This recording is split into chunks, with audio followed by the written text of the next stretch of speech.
जी बेटा, बिस्मिल्लाहिर्रहमानिर्रहीम। अस्सलाम वालेकुम बच्चों। आज आपका विस्कोसिटी का टॉपिक हमने जैसे आपको पहले बताया था, ऑनलाइन क्लासेस हो रही हैं तो हम विस्कोसिटी से बेटा शुरू करते हैं। विस्कोसिटी क्या है, विस्कोसिटी के फैक्टर्स क्या हैं। तो विस्कोसिटी को अगर हम देखना चाहिए, लिक्विड्स की प्रॉपर्टी है जिसमें हम लिख सकते हैं कि resistance in the resistance in the flow of a liquid के फ्लो में जो रुकावट आती है इसको आप क्या कहते हैं, इसको आप विस्कोसिटी कहते हैं। यानी कोई भी लिक्विड है अगर वो समझें फ्लो करता है, उसके फ्लो में जो रुकावट आती है उसको हम क्या कहते हैं, विस्कोसिटी। सिंपल टर्म्स में आपको पता है लिक्विड्स जो होते हैं इनमें एक प्रॉपर्टी होती है जिसको आप आमतौर पर क्या कहते हैं, फ्लूइडिटी। क्या कहते हैं उसको, फ्लूइडिटी आप इसको कहते हैं, जिसका मतलब होता है लिक्विड का फ्लो करना। अब थोड़ा सा अगर आप देखें तो इस फ्लो में हम मतलब मुख्तलिफ अगर लिक्विड्स उठाएं, जैसे पेट्रोल, जैसा कि वाटर, जैसा कि ईथर, स्पिरिट, सबको हम बारी बारी फर्श पे डालें या किसी सतह पे अगर उसको हम स्पिल करें, फेंकें, तो हम देखेंगे कि सारे लिक्विड्स जो हैं वो फ्लो करेंगे। यहाँ तक कि शहद भी फ्लो करता है, मरकरी भी फ्लो करता है, उसके बाद वाटर भी फ्लो करता है। लेकिन जो फ्लो की वेलोसिटी है अगर हम देखें तो सारे लिक्विड्स की एक जैसी नहीं है। कुछ लिक्विड्स जो हैं बहुत स्पीडी रैपिडली फ्लो करते हैं, जैसे स्पिरिट हो गया, थिनर हो गया, अल्कोहल हो गया, बहुत तेजी से मतलब फ्लो करते हैं। और उसके मुकाबले में शहद हो गया, मोबिल ऑयल हो गया, तो इनको अगर आप थोड़ा सा मतलब नीचे स्पिल करते हैं तो आप देखेंगे कि इनके फ्लो का rate as compare to spirit, petrol क्या होगा, बहुत कम होगा। ये स्लो रेट पे क्या करते हैं, इनके बहाव की रफ्तार चलती है, इनका आमतौर पर फ्लो चलता है। तो जो फ्लो में रुकावट आती है ये जनरली क्यों आती है, यानी विस्कोसिटी क्यों लिक्विड्स में पैदा होती है, लिक्विड्स आहिस्ता क्यों फ्लो करते हैं, और उन लिक्विड्स में क्या बातें हैं जो आमतौर पर उनके फ्लो में रुकावट डालते हैं। तो हम एक एक फैक्टर को अलग अलग करके देखेंगे। थोड़ा सा मैं यहाँ आपको बता दूं, जो लिक्विड तेजी से फ्लो करते हैं आप उनको लेस विस्कस या थिन लिक्विड्स कहते हैं, और वो लिक्विड्स के जो आहिस्ता फ्लो करते हैं उनको विस्कस कहा जाता है। विस्कस लिक्विड्स आप कहते हैं, मोर विस्कस भी कह सकते हैं, ठीक है। तो अगर जितना बहाव कम होगा आप कहेंगे वो लेस विस्कस है, जितना बहाव ज्यादा होगा आप कहेंगे वो मोर विस्कस है। तो बेटा विस्कोसिटी सिंपल वर्ड्स में जो बहाव में रुकावट आएगी उसको आप कह सकते हैं, यानी विस्कोसिटी एक्चुअली फ्लो के में अंदर आने वाली रुकावट को कहा जाता है। तो हम अब इसी से विस्कोसिटी के इसी फैक्टर्स ये देखेंगे कि ये लिक्विड्स जो हैं आखिर फ्लो कैसे करते हैं। आपको पता है कि लिक्विड्स के अंदर एक प्रॉपर्टी है जिसको आप कहते हैं फ्लूइडिटी। क्या कहते हैं इसको, फ्लूइडिटी आप कहते हैं। फ्लूइडिटी का मतलब होता है बहाव, चलते रहना, फ्लो करना। तो ये बहाव इनके अंदर, इनकी फ्लूइडिटी कहलाता है। हम अगर सिंपल वर्ड्स में लें तो हमें यहां से ही पता चलेगा कि असल में लिक्विड के मॉलिक्यूल्स जो हैं उनके अंदर एक एवरेज अमाउंट है किसकी बेटा, काइनेटिक एनर्जी की। किसकी है, काइनेटिक एनर्जी की। ये काइनेटिक एनर्जी जो है इन मॉलिक्यूल्स को चारों तरफ मूव करने में क्या करती है, मदद करती है, जिसकी वजह से हम कह सकते हैं कि एक मॉलिक्यूल जो है वो मूव कर सकता है, लेफ्ट में, राइट में, टॉप में, बॉटम में, हर डायरेक्शन में मूव कर सकता है। तो इसके अंदर काइनेटिक एनर्जी है जिसकी वजह से मॉलिक्यूल्स के अंदर क्या है, मूवमेंट है, फ्लूइडिटी है, फ्लो का रेट है, ये फ्लो करते रहते हैं, ठीक है। तो इस वजह से हम ये कह सकते हैं कि ये मॉलिक्यूल जो कि काइनेटिक एनर्जी रखते हैं, मूव कर सकते हैं, लिहाजा ये इनकी मूवमेंट इनके फ्लो में मदद करती है और इसी वजह से ये फ्लो करते हैं। जबकि अगर आपसे कोई पूछे कि सॉलिड्स क्यों नहीं फ्लो करते हैं, तो आप एक सिंपल सा कंसेप्ट उनको दे सकते हैं, ठीक है उनके अंदर काइनेटिक एनर्जी है, बेशक उनके अंदर काइनेटिक एनर्जी है, लेकिन वो फ्लो नहीं करते। ये सवाल भी आ सकता है और आपसे पूछा जा सकता है। बेटा काइनेटिक एनर्जी के साथ साथ हर मॉलिक्यूल को चारों तरफ क्या चाहिए? फ्री स्पेस चाहिए। क्या चाहिए? Free space. तो आप देखेंगे यहां पर हर लिक्विड मॉलिक्यूल को अपना इंडिपेंडेंट यानी फ्री स्पेस मिल रहा है, जिसमें वो आसानी से क्या कर सकता है? फ्लो कर सकता है, उसके फ्लूइडिटी का रेट चलता है। तो इसलिए आप कह सकते हैं कि कोई भी लिक्विड अगर फ्लो कर रहा है तो उसकी सिर्फ काइनेटिक एनर्जी मॉलिक्यूल्स के अंदर नहीं है, बल्कि उसको चारों तरफ स्पेस मिला हुआ है। जबकि सॉलिड्स के अंदर क्या है? फ्लूइडिटी नहीं हो सकती। क्यों नहीं हो सकती? क्योंकि सॉलिड्स के अंदर कोई स्पेस नहीं है। अगरचे उनके पास काइनेटिक एनर्जी है तो फ्लो के लिए स्पेस भी चाहिए। अब आप आ गए असल पॉइंट पर कि फ्लूइडिटी क्यों होती है। सिर्फ काइनेटिक एनर्जी की वजह से नहीं है, बल्कि हर मॉलिक्यूल को चारों तरफ एक अच्छा खासा फ्री स्पेस होना चाहिए। ये स्पेस मिलता है तो लिक्विड क्या करता है बेटा? ये फ्लो करता है। आ जाएगा समझ में? तो दो बातें आपको यहां पर समझ में आ गई। ठीक है, अगर आप शॉट लेना चाहें तो आप स्क्रीनशॉट ले लिया करें। ठीक है, तो आपने शॉट ले लिया। अब हम आगे चलते हैं। तो मेन चीज जो थी आपने अभी देखा कि लिक्विड मॉलिक्यूल्स में स्पेसेस हैं। अब इसी से बेटा हम आगे चलते हैं। आपको पता है जितने भी लिक्विड्स हैं, अगर हम उनके बारी बारी मॉलिक्यूल्स के स्पेसेस का थोड़ा सा जायजा लें तो हमें पता चलेगा कि मॉलिक्यूल्स की क्या पोजीशन है। बेटा जैसे ये वाटर था, उसके बाद अगर हम एक और कंटेनर उठाएं तो उसमें हम मोबिल ऑयल को उठाते हैं, जो कि आमतौर पर गाड़ियों में यूज होता है। तो अगर हम इसकी बात देखें तो ये मोबिल ऑयल हो गया, और इसके बाद ये आप देख सकते हैं मोबिल ऑयल के बाद यहाँ पर हम इसके मुकाबले में हनी यानी शहद के मॉलिक्यूल्स उठाते हैं। तो आप देख सकते हैं अगरचे हनी में, मोबिल ऑयल में और वाटर में, तीनों में ठीक है हम मानते हैं कि स्पेस तो है, यानी हनी में भी है, मोबिल ऑयल के मॉलिक्यूल्स में भी है और वाटर में भी है। लेकिन अगर हमसे कोई पूछे कि भाई सबसे ज्यादा स्पेस कहाँ पर है, या इसके ऑपोजिट ये भी पूछा जा सकता है कि इन मॉलिक्यूल्स में कम स्पेस किसमें। देखिए वाटर मॉलिक्यूल्स जो है इनके दरमियान अच्छा खासा डिस्टेंस मौजूद है। ठीक है, तो उसके मुकाबले में मोबिल ऑयल में अगरचे स्पेस है लेकिन थोड़ा सा कम है, और हनी के मॉलिक्यूल्स में तो ये बहुत बहुत कम है। तो हम अगर वाटर मॉलिक्यूल्स को देखें कि जब वो फ्लो करेंगे तो वो कुछ इस तरह से होगा कि उनके मॉलिक्यूल्स को आपको पता है अच्छा खासा स्पेस मिल जाएगा, हरकत करेंगे और वो मूव कर सकते हैं और लिक्विड फ्लो करता रहेगा, उसमें कोई रुकावट नहीं आएगी, पहली चीज। और अगर इसके मुकाबले में हम यहां पर किसकी एग्जाम्पल लें? हम यहां पर एग्जाम्पल लेते हैं हनी की, हनी मॉलिक्यूल्स की। तो हनी मॉलिक्यूल्स में आप देख सकते हैं इंटरमॉलिक्यूलर स्पेस बहुत बहुत कम है, जिसकी वजह से ये मॉलिक्यूल क्या करेंगे? जब मूव करेंगे, हरकत में आएंगे, तो आपको पता है इनके अंदर काइनेटिक एनर्जी है। क्या है बेटा? काइनेटिक एनर्जी है।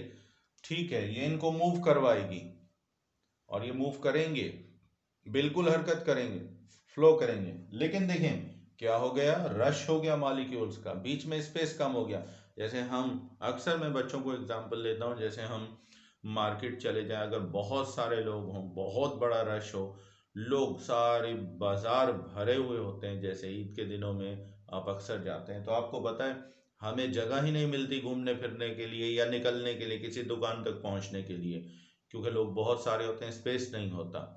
यहाँ मॉलिक्यूल्स में भी यही चीज है, जब ये मूव करना शुरू करते हैं तो बेटा इनको चारों तरफ स्पेस बहुत कम मिलता है, बहुत थोड़ा मिलता है, जिसकी वजह से इनके मॉलिक्यूलर मोशंस जो होती हैं वो क्या होती हैं? एक दूसरे से टकराएंगे, एक दूसरे से कोलिजन होगा, एक दूसरे की हरकत में रुकावट डालेंगे, फ्रिक्शन होगा, रगड़ होगी, स्लाइडिंग होगी, जिसकी वजह से इनके फ्लो में क्या होगा, रुकावट आ जाएगी।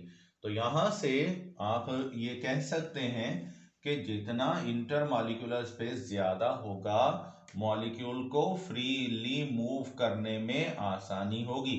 लेकिन अगर स्पेस थोड़ा होगा, मॉलिक्यूल्स करीब होंगे, तो यहां पर इनको मूव करने में बहुत मुश्किल हो जाएगी।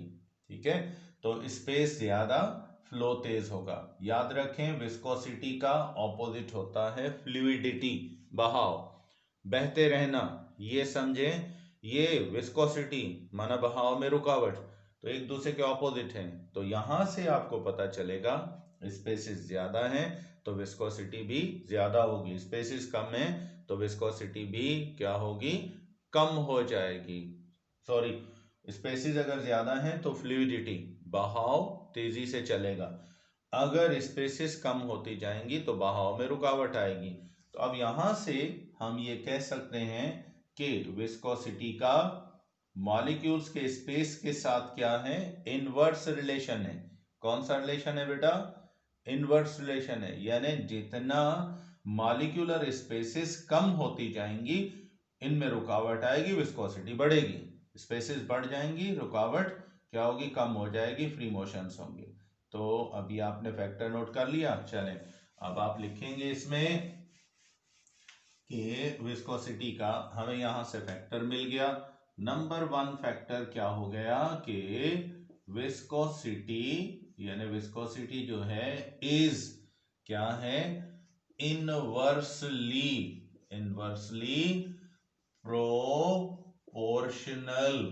ये उलट ताल्लुक रखती है, inversely proportional to the intermolecular spaces.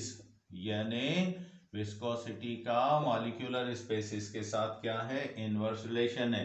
आई मिसाल के तौर पे लार्जर द, यानी यूं कह सकते हो दी इंटर मॉलिक्यूलर स्पेसिस, यानी ये मॉलिक्यूलर स्पेसिस जितना ज्यादा होंगे, less will be the viscosity of liquid, यानी लिक्विड की विस्कोसिटी उतना कम हो जाएगी। जितना मॉलिक्यूलर स्पेसेस बढ़ते जाएंगे, उतना बेटा विस्कोसिटी क्या होती जाएगी, कम होती जाएगी। और अगर हम ये कह लें larger the intermolecular spaces, less will be the viscosity, ये कम हो जाएगी और फ्लो बहुत तेजी से चलेगा। पहला फैक्टर। अब आते हैं दूसरे फैक्टर की तरफ। शॉर्ट ले लें, शाबाश। अगर आपने शॉर्ट लेना है तो आप शॉर्ट ले सकते हैं बेटा। अब आते हैं दूसरे फैक्टर की तरफ, सेकंड फैक्टर जो है वो ये है कि आमतौर पर हमें पता है जो फैक्टर मॉलिक्यूल्स को करीब ला सकते हैं ना, वो विस्कोसिटी को बढ़ा सकते हैं। जो फैक्टर मॉलिक्यूल्स को दूर कर सकते हैं ना, तो वो विस्कोसिटी को कम कर सकते हैं। अब आते हैं हम लिक्विड्स के एक और फैक्टर की तरफ, ठीक है, जो विस्कोसिटी के लिए बहुत अहम है।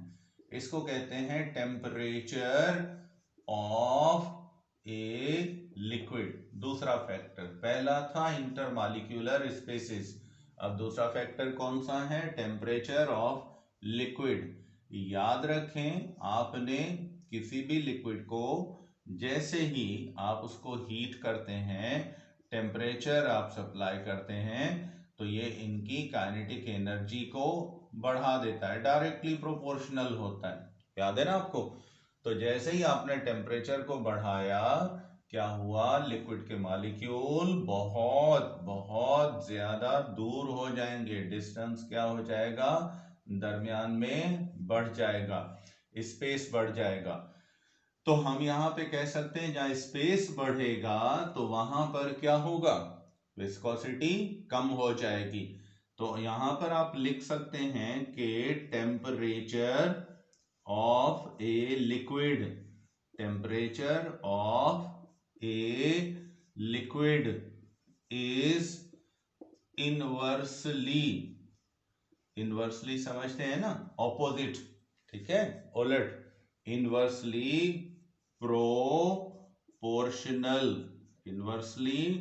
Proportional to viscosity of liquid, या विस्कोसिटी, यानी किसी भी लिक्विड की विस्कोसिटी जो है वो आमतौर पर इसके टेम्परेचर के साथ इनवर्स रिलेशन रखती है। कैसे इनवर्स रिलेशन रखती है, मैं नीचे अगर आपको नजर आ रहा है, ठीक है, तो आप नोट करें। अब हम इसी से, मतलब ऊपर मैं यहाँ पे लिखूंगा, आप शॉर्ट लेना चाहें ले लिया करें, ठीक है, शॉर्ट ले लें भले आप इसका, ऊपर आप टेम्परेचर लिख दें, यानी हम कह सकते हैं कि IE less the temperature of a liquid, अगर लिक्विड का टेम्परेचर क्या है, कम है, ठीक है, of a liquid, more will be it's viscosity, यानी इसके बहाव में रुकावट ज्यादा आएगी अगर टेम्परेचर इसका आपने क्या कर दिया, कम कर दिया। अगर आपने टेम्परेचर को बेटा लेस कर दिया तो फिर more will be the viscosity, ठीक है बेटा। तो आ रहा है समझ में, नजर आ रहा है आपको, देख लें एक दफा, ठीक है, यानी जितना लिक्विड को आप थोड़ा सा मैं और ऊपर कर देता हूं ताकि आपको नजर आए, ठीक है। तो अब यहाँ पर हमने ये बात नोट की, देखें शहद है ना बेटा, अगर उसको आप गर्म करेंगे, मोबिल ऑयल को आप गर्म करेंगे, तो आप देखेंगे वो बहुत तेजी से, गर्म करने के बाद शहद तेजी से फ्लो करता है, और अगर उसको ठंडा करेंगे तो उसका मतलब जो उसका बहाव है, उसकी जो फ्लूइडिटी है वो कम हो जाएगी। तो इससे मालूम ये हुआ कि विस्कोसिटी का टेम्परेचर के साथ उलट है। टेम्परेचर बढ़ाएंगे ना तो काइनेटिक एनर्जी बढ़ जाएगी, स्पेसेस बढ़ जाएंगे, मॉलिक्यूल दूर हो जाएंगे, और फिर लिक्विड का फ्लो बहुत तेजी से चलेगा। तो इस वजह से अगर तेजी से चलेगा तो समझे रुकावट यानी विस्कोसिटी क्या हो गई, कम हो गई, ठीक है बेटा। तो अब ये था टेम्परेचर का फैक्टर। अब आते हैं एक और फैक्टर की तरफ, बहुत सिंपल सा फैक्टर है, और वो फैक्टर जो है वो है इंटरमॉलिक्यूलर फोर्सेस ऑफ अट्रैक्शन, ठीक है, ये भी याद रखिएगा, इंटरमॉलिक्यूलर फोर्सेस ऑफ अट्रैक्शन, ये इनको दूसरे नाम और फिजिकल बॉन्ड्स भी कहा जाता है, फोर्सेस ऑफ अट्रैक्शन, मॉलिक्यूल्स की आपस में एक दूसरे के लिए कशिश की कुव्वतें। बेटा आपको पता है मॉलिक्यूल्स जो होते हैं ना, ये एक दूसरे को अट्रैक्ट करते हैं, और इन फोर्सेस को दूसरा नाम आमतौर पर फिजिकल बॉन्ड्स भी कहा जाता है। क्या कहते हैं इनको, फिजिकल बॉन्ड्स भी आप इनको कह सकते हैं। तो ये जो मॉलिक्यूल्स होते हैं ये एक दूसरे को अट्रैक्ट करते हैं, और सारे लिक्विड्स जो हैं उनमें अट्रैक्टिव फोर्सेस एक जैसी नहीं होती हैं, किसी में ये अट्रैक्टिव फोर्सेस बहुत ज़्यादा होती हैं और किसी में ये अट्रैक्टिव फोर्सेस बहुत कम होती हैं, लेस होती हैं। तो याद रखें जिन लिक्विड्स में ये अट्रैक्टिव फोर्सेस बहुत ज़्यादा स्ट्रांग होंगी, ताकतवर होंगी, तो फिर समझ लें वहां पर ये एक दूसरे के करीब आ जाएंगे, अट्रैक्शन बढ़ेगी ना, जैसे मैग्नेट होता है ज्यादा अट्रैक्ट करता है, मॉलिक्यूल करीब आ जाते हैं। तो जितना मॉलिक्यूल एक दूसरे के करीब आ जाएंगे अट्रैक्शन बढ़ जाएगी, क्लोज हो जाएंगे तो आप बताएं स्पेसेस कम होंगे, ज्यादा करीब आ गए ना, स्पेस कम हो गया, स्पेस कम हो गया तो मॉलिक्यूल्स की हरकत में क्या होगी, रुकावट आएगी। तो इस वजह से समझे यहां मोर अट्रैक्शन है, मॉलिक्यूल्स में मोर अट्रैक्शन है, कशिश की कुव्वतें ज्यादा हैं, और इसके मुकाबले में हम यहाँ पर एक और लिक्विड, फिर मैं आपको बताता हूँ ये कहाँ ज्यादा होंगी कहाँ कम होंगी। जहां अट्रैक्शन, मतलब देखें ये मॉलिक्यूल्स हैं, यहाँ पर क्या है, लेस अट्रैक्शन है, मॉलिक्यूल्स की आपस में अट्रैक्शन बहुत कमजोर है, ताकतवर नहीं है, बहुत कमजोर है। अगर अट्रैक्शन बहुत कम है, लेस है, तो फिर ये जानने मॉलिक्यूल दूर होते जाएंगे, अट्रैक्शन ही नहीं है ना, आपस में करीब आएंगे ही नहीं, डिस्टेंस बढ़ जाएगा, तो आप क्या कहेंगे, लेस अट्रैक्शन, लेस विस्कोसिटी, यहां पर विस्कोसिटी कम हो जाएगी। यहां पर अट्रैक्शन क्या है, ज्यादा है, मोर अट्रैक्शन है, तो आप क्या कहेंगे, मोर विस्कोसिटी, विस्कोसिटी यहां पर ज्यादा होगी, क्योंकि करीब आ जाएंगे रुकावट बढ़ेगी, दूर हो जाएंगे तो रुकावट कम हो जाएगी। तो आमतौर पर समझे, इंटरमॉलिक्यूलर फोर्सेस यहाँ ज्यादा हैं और यहाँ क्या है, कम, कम है तो विस्कोसिटी भी कम, ज्यादा है तो विस्कोसिटी भी ज्यादा। शॉर्ट अगर आप लेना चाहें तो आप ले लें,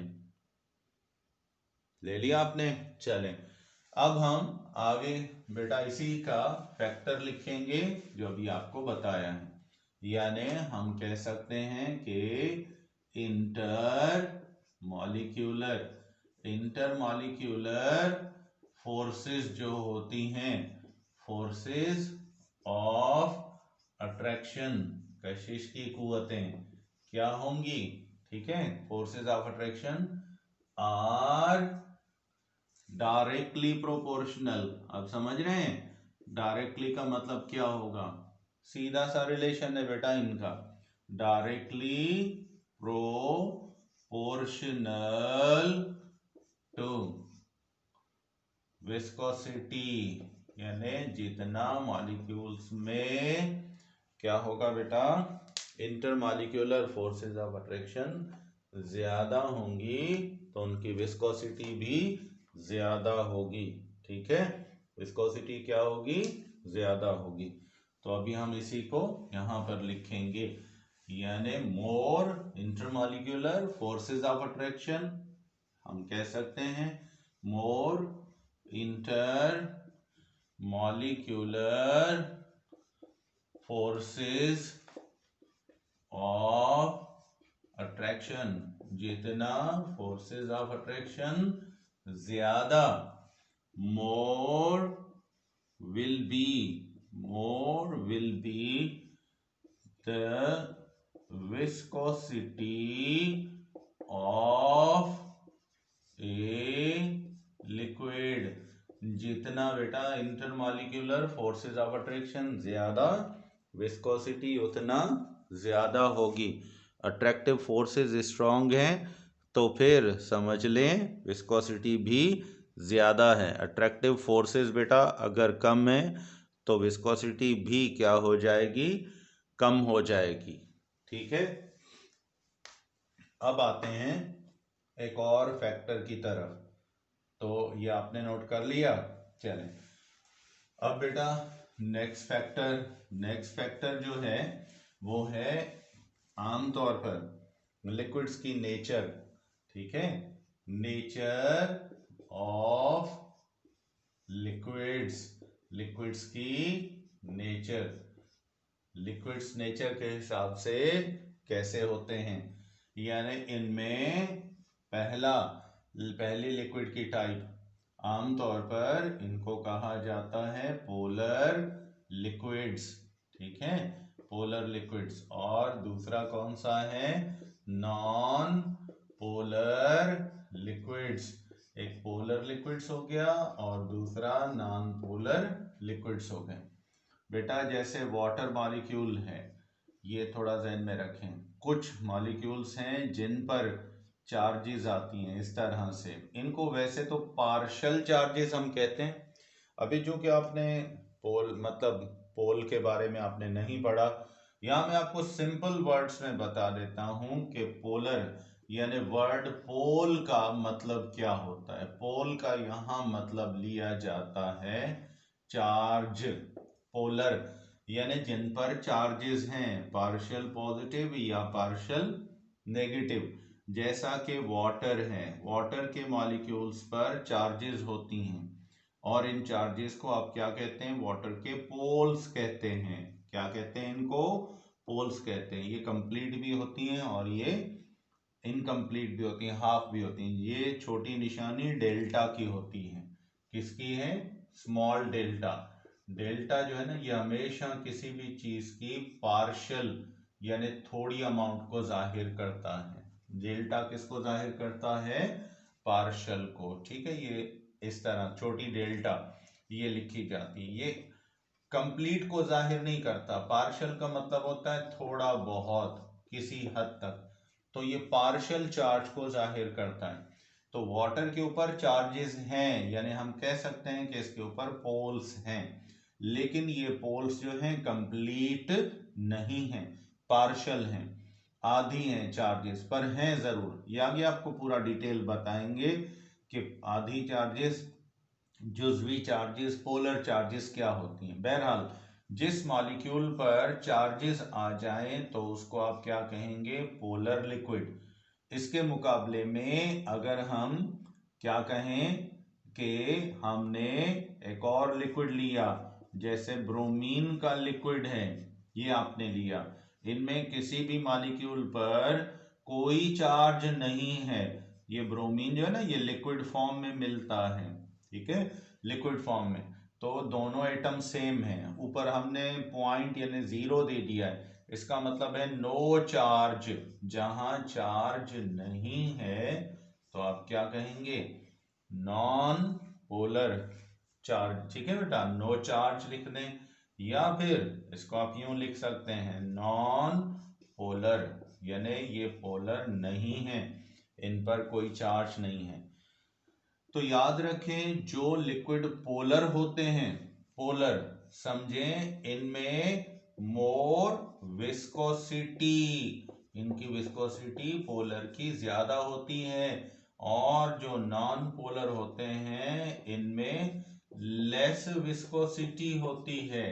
क्या होती है, लेस विस्कोसिटी, कम विस्कोसिटी होती है। पता है क्यों? अब ये पहले आप इसकी शॉट ले लें, दे दिया आपने, पिक आपने ले लिया। अब थोड़ा सा आपको पोलर और नॉन पोलर का आपको बता दिया। अब देखते हैं कि पोलर और नॉन पोलर मॉलिक्यूल्स में किस तरह विस्कोसिटी किस में कम होगी। बेटा तो इसको मैं मिटा रहा हूं, अब आते हैं इसी की तरफ। तो जब हमने पोलर और नॉन पोलर लिक्विड्स का जायजा लिया तो हमें पता चला कि जो नॉन पोलर लिक्विड्स हैं उनमें क्या होती हैं, लेस इंटर मॉलिक्यूलर अट्रैक्शन होती है। लेस इंटर मॉलिक्यूलर अट्रैक्शन, बेटा इनमें अट्रैक्शन बहुत कम होती है, जिसकी वजह से ये एक दूसरे से बहुत दूर होते हैं, यानी ये नॉन पोलर लिक्विड्स हैं। ठीक है, नॉन पोलर लिक्विड्स में इंटरमॉलिक्यूलर स्पेस बहुत ज्यादा होता है और इस वजह से बहुत ज्यादा दूर होते हैं। तो यहाँ पर जाहिर दूर होंगे तो आपको पता है आसानी से मूव करेंगे, हरकत में कोई रुकावट बेटा पेश ही नहीं आएगी। तो आप क्या कहेंगे, विस्कोसिटी यहाँ पर क्या होगी, यानी लेस विस्कोसिटी हो जाएगी। और इसके मुकाबले में अगर आप एक लिक्विड उठाते हैं बेटा, जिसको आप क्या कह रहे हैं, पोलर लिक्विड कह रहे हैं। क्या कह रहे हैं आप इसको, पोलर लिक्विड। तो पोलर लिक्विड जो होगा उसमें क्या होगा, यानी यहां पर आप कह सकते हैं कि मोर ज्यादा क्या होंगी, इंटरमॉलिक्यूलर फोर्सेस ऑफ अट्रैक्शन, इनकी आपस में अट्रैक्शन का अमल बहुत क्या होगा, स्ट्रांग होगा। जब स्ट्रांग होगा तो आप समझ लें यहाँ विस्कोसिटी क्या हो जाएगी, बहुत लेस, बहुत कम हो जाएगी। तो आप कह सकते हैं कि जितना इंटरमॉलिक्यूलर स्पेसिस बेटा बढ़ती जाएंगी तो उतना समझ लें पोलरिटी मॉलिक्यूल्स की कम होती है। नॉन पोलर में अट्रैक्शन कमजोर होती है, दूर हो जाते हैं। पोलर चार्जेस होती है ना, तो इस वजह से ये एक दूसरे को बहुत ज्यादा अट्रैक्ट करते हैं, क्लोज हो जाते हैं। क्लोज हो जाते हैं तो हरकत में रुकावट डालते हैं एक दूसरे की, जिसकी वजह से इनकी विस्कोसिटी क्या हो जाती है, ये बेटा आमतौर पर बढ़ जाती है। ठीक है, तो इसको मैं मिटाऊं, शॉर्ट अगर आप लेना चाहें तो आप ले लें, शाबाश। शॉर्ट अगर लेना है आपने ले लिया। चले अब मैं मिटा रहा हूं इसको, तो अब ये पॉइंट नोट करें विस्कोसिटी का, शाबाश। इसी से हम आगे फिर जाएंगे, यानी पोलर, ये थर्ड ओवरऑल आपका फोर्थ पॉइंट होगा, या थर्ड जो भी आपके पास है। पोलर लिक्विड्स, यानी आप कह सकते हैं कि पोलर लिक्विड्स possess मोर विस्कोसिटी। ठीक है, जो पोलर लिक्विड्स हैं बहुत ज्यादा विस्कोसिटी रखते हैं, एज कंपेयर्ड, किसके मुकाबले में, as compared to non polar liquids. Non polar liquids के मुकाबले में इनकी विस्कोसिटी ज्यादा होती है। नोट कर लो, शाबाश। तो क्यों ज्यादा होती है, अभी हम इसी से शुरू करते हैं। क्योंकि बिकॉज इन पोलर लिक्विड्स, अगर हम पोलर लिक्विड्स को देखें तो फिर in polar liquids the intermolecular